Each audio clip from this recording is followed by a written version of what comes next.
नमस्कार प्यारे दोस्तों। तो आज हम प्रजनन रिप्रोडक्शन से क्लास लेकर आ चुके हैं, जो बहुत ही इंपॉर्टेंट क्लास है। और अगर किसी का भी एग्जाम हो, जैसे अभी आरआरबी ग्रुप डी का एग्जाम चल रहा है, उसमें इससे भर भर के क्वेश्चन पूछा गया है। और बच्चों के छोटे से चैप्टर में बहुत ज़्यादा प्रॉब्लम होती है और हर शिफ्ट में पूछा जाने वाला टॉपिक है, फिर भी बच्चों से नहीं बनता है। मैं आज आपको बहुत सरल भाषा में और एकदम साधारण भाषा में बताने वाला हूं। अगर आप इस 10 मिनट हमारी वीडियो को देख लेते हैं और 10 मिनट आप जुड़े रहते हैं, तो 100% इस टॉपिक से अगर कभी भी क्वेश्चन आएगा तो आपसे कभी भी गलती नहीं होने वाली है। मैंने पूरा निचोड़ जो जो डाउट होता है बच्चों के मन में, सभी चीज़ों को मैंने रखा हुआ है। क्या डाउट होता है, कैसे होता है, पूरा मैंने इस चीज़ को रखा हुआ है। तो आप अच्छे ध्यान से समझिए, फिर लास्ट में कमेंट करिएगा कि वीडियो किस प्रकार से लगी। देखिए, प्रजनन क्या होता है। बच्चों को सबसे ज़्यादा प्रॉब्लम यही होती है प्रजनन। दो प्रकार का प्रजनन होता है, एक अलैंगिक प्रजनन होता है और एक हमारा होता है लैंगिक प्रजनन। अब यहाँ पर बच्चे को गलती क्या होती है, कुछ आपको डायग्राम दिख रहा होगा। ये देखिए अमीबा का डायग्राम है और यहाँ पर देखिए ये नर जनन तंत्र है। क्या है? नर जनन तंत्र है। ठीक है।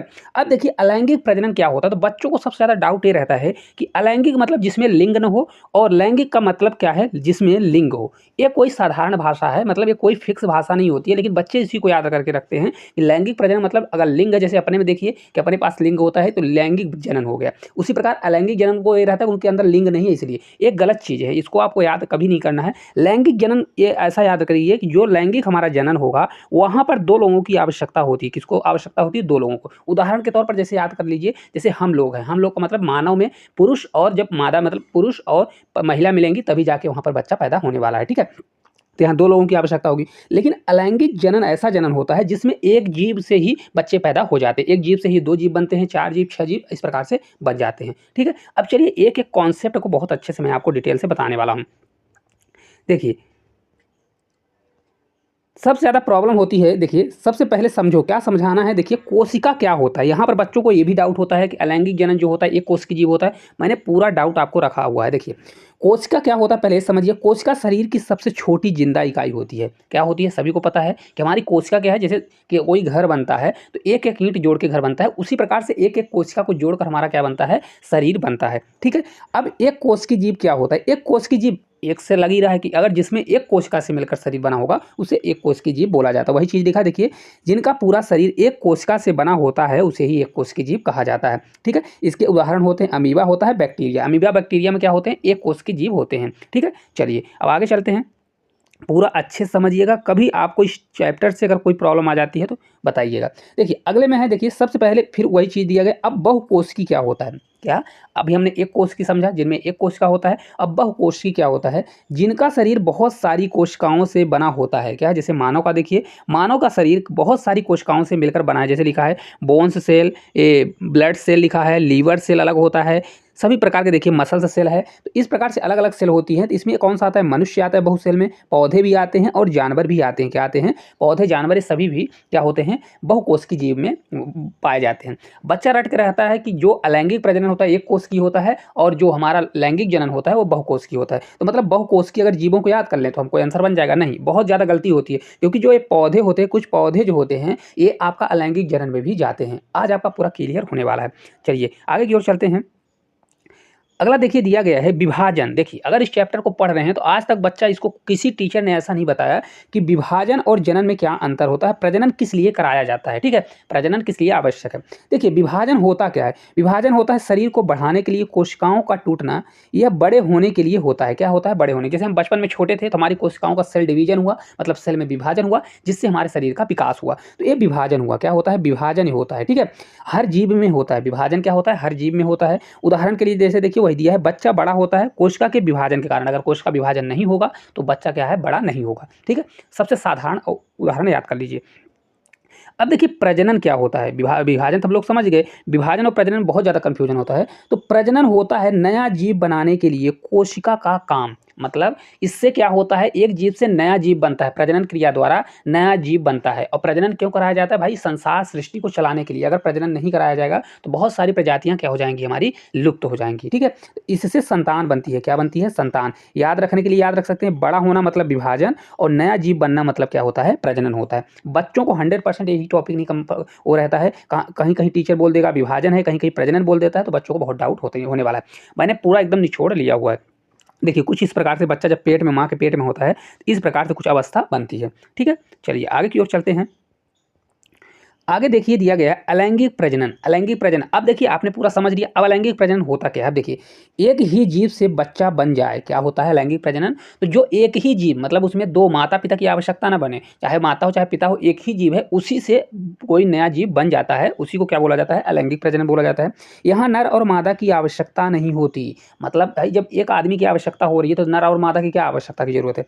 बच्चा माता पिता जैसा ही होता है। ऐसा नहीं है कि अगर दो लोग नहीं मिल रहे हैं तो मतलब दो लोगों के मिलने से नहीं है तो बच्चा मतलब कुछ अलग पैदा हुआ, नहीं, बच्चा सेम वैसे ही पैदा होता है। तो वही लिखा है देखिए, बच्चा माता पिता जैसा ही पैदा होता है, लेकिन एक ही के कारण, किसके, एक ही जीव से।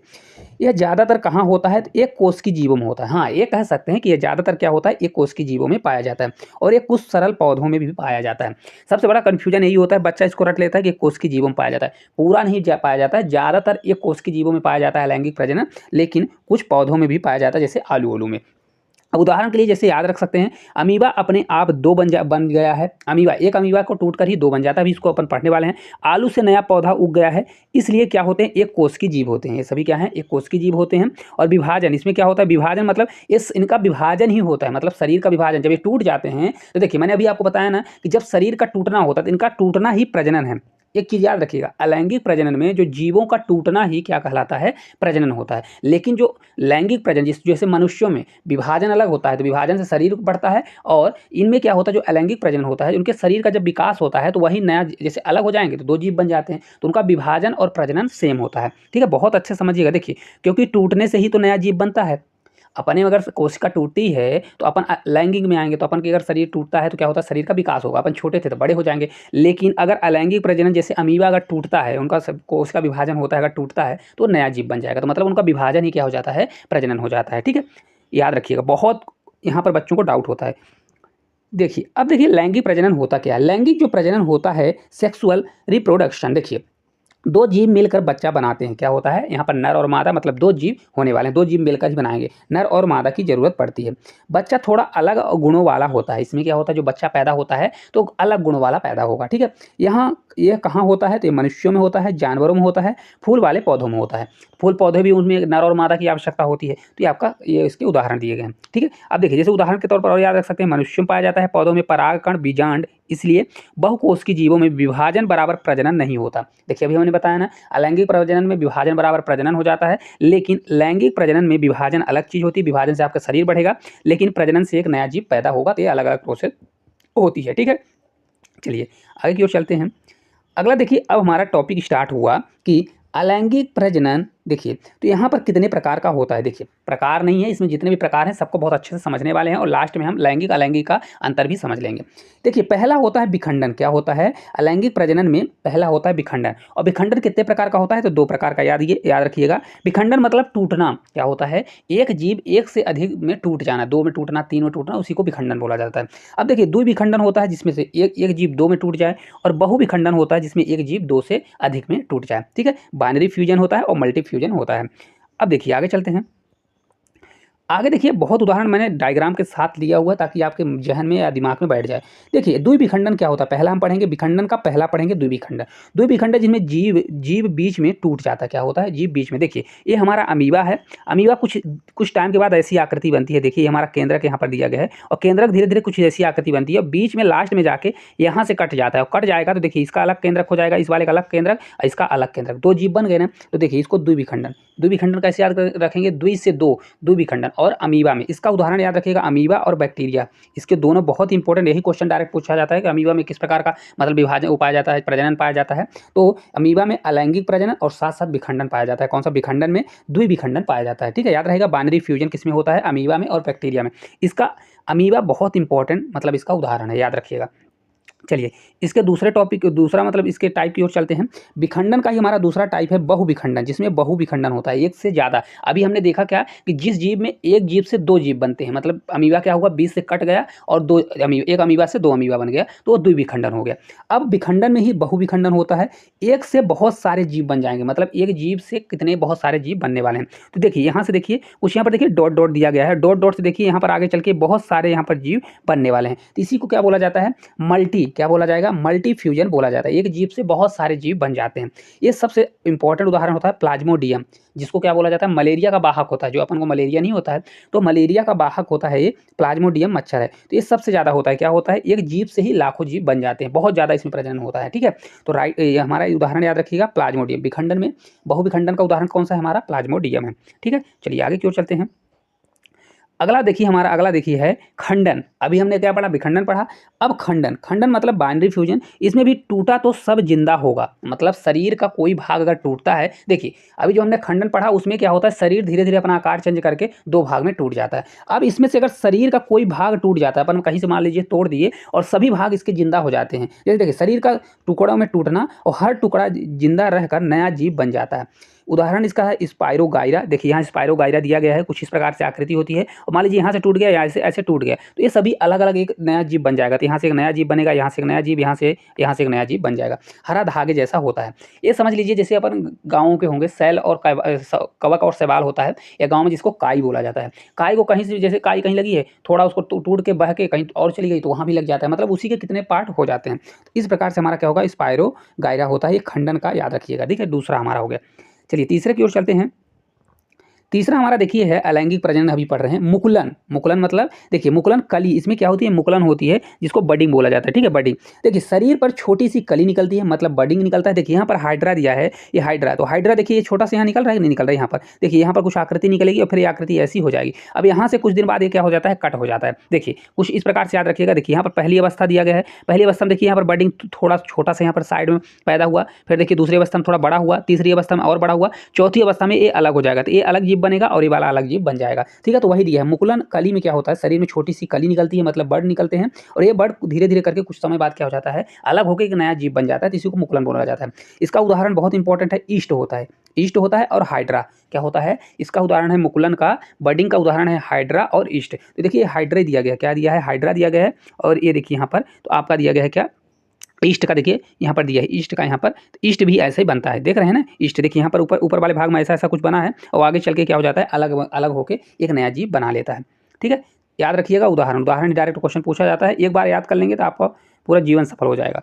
देखिए अगला है बीजाणु जनन। क्या है, बीजाणु जनन है। ये देखिए जीव बहुत छोटे बीज बनाता है। इसमें क्या होता है, जीव बहुत छोटे बीज बनाता है, हवा में उड़ते हैं और जहाँ गिरते हैं वहीं नया पौधा बन जाता है। क्या होता है, जीव बहुत छोटे बीज बनाएगा और ये हवा में उड़ जाते हैं। हवा में उड़ने के कारण क्या है, जहाँ पर गिरते हैं वहीं पर नया पौधा बन जाता है। इसका उदाहरण बहुत इंपॉर्टेंट है, राइजोपस और कुकुरमुत्ता। ठीक है, याद रखिएगा, राइजोपस और कुकुरमुत्ता, इसका और कवक भी होता है। ठीक है, तो देखिए यहाँ पर दिया है जिसे मशरूम बोला जाता है, मशरूम भी देखिए यहाँ पर उदाहरण है। ये कुछ आप लोग देखेंगे बरसात के समय में मशरूम इस प्रकार से दिखाई देता है, ऐसा कुछ। ठीक है, और ये आपका दिखा क्या है, ये आपका है राइजोपस। क्या है, राइजोपस। इसका उदाहरण याद रखिएगा क्या होता है, ये बीजाणु जनन। क्या है, बीजाणु जनन ये पौधे होते हैं, कौन कौन से होते हैं, तो ये आपका मशरूम होगा और एक आपका राइजोपस, बहुत इंपॉर्टेंट है। ठीक है, चलिए आगे की ओर चलते हैं।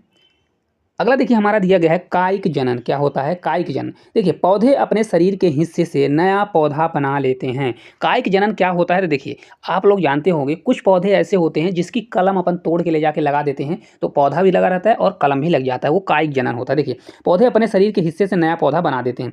इसमें से कायिक जनन में क्या होता है, कायिक जनन एक प्रकार से समझें तो देखिए ये तने से भी होता है।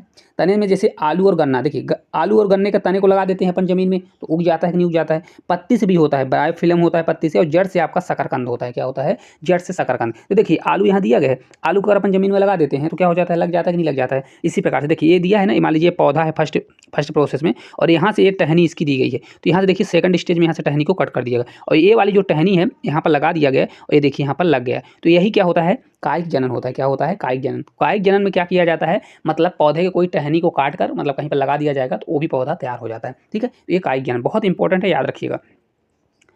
चलिए आगे की ओर चलते हैं। अगला देखिए हमारा दिया गया है पुनर्जनन। क्या होता है, तो ये पुनर्जनन बहुत इंपॉर्टेंट है। ठीक है, रिगमेंटेशन। ठीक है, इसमें शरीर का एक टुकड़ा पूरा नया जीव बन जाता है। अब देखिए जैसे इसमें क्या है, इसका उदाहरण है बहुत ज़्यादा स्टारफिश है, प्लेनेरिया है और हाइड्रा है। इसका भी हाइड्रा उदाहरण होता है। अब हाइड्रा को जैसे मान लीजिए हाइड्रा दिया गया है, इसको अगर आप 2 भाग में तोड़ेंगे, 3 भाग में तोड़ेंगे, तो जो तीनों भाग टूटेंगे ना, तो तीनों नए नए जीव बन जाते हैं। जैसे देखिए इसको यहाँ बीच से कट किया, तो ये ऊपर वाला भाग अलग बना और नीचे वाला भाग अलग बना। आगे चल के देखिए ऊपर वाला भाग एक जीव बन गया, नीचे वाला भी बन गया, और ये बड़ा एक जीव बन गया और नीचे वाला भी एक जीव बड़ा बन गया। ठीक है, इसी प्रकार देखिए प्रोसेस होता है। यहाँ से अगर कट करेंगे तो एक जीव ये बनेगा, एक जीव ये बनेगा, कुछ भी नहीं है। पुनर्जनन में क्या होता है, किसी की शरीर है जहाँ से कट कर देंगे तो दो भाग कट हुआ तो 2 जीव बनेगा, 3 भाग कट हुआ तो 3 जीव बन जाएगा, 4 भाग कट होगा 4 जीव बन जाएंगे। बहुत साधारण भाषा में याद रख लीजिए, कभी ज़िंदगी में गलत नहीं होने वाला है। चलिए अब देखिए कुछ इसमें प्रजनन में क्या होता है, डायरेक्ट आपका अंतर से क्वेश्चन पूछ लेता है। अलैंगिक प्रजनन और लैंगिक प्रजनन मैंने आपको डायरेक्ट रखा हुआ है। अलैंगिक प्रजनन क्या होता है मैंने पूरा पढ़ा दिया है बहुत अच्छे से।